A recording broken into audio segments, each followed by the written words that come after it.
Assalomu alaykum muxlislarimiz, yaxshimisizlar? Mana bugun osh qilyapmiz. Devzirada 2 kilo osh damlayapmiz. Mana olovlar me'yorda zo'r yonyapti, xudo xolasa.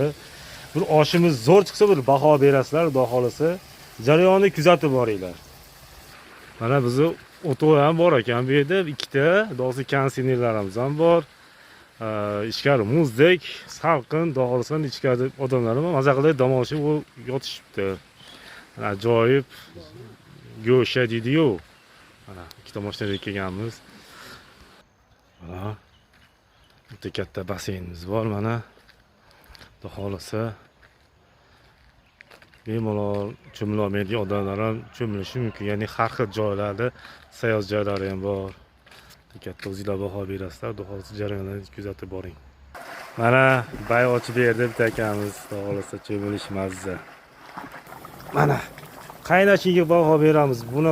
Bunaqa qaynagandan keyin oshimiz ham chista, addushli chiqadi, xudo xolasa. Mana bizga salatimizga kerak bo'ladi pomidori, albatta ozginasi, piyoz, ko'katlar va tuz. Jarayonni kuzatib boring. Mana salatimiz. Birinchi piyoz to'g'raymiz mana. Chiqyapti.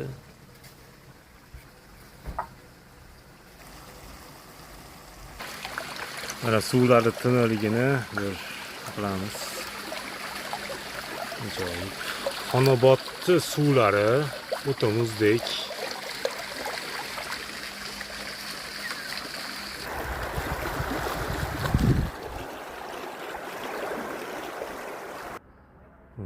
O'tog'imiz ichi mana. Konsener bor. Ajoyib. Mana bizni bolalar.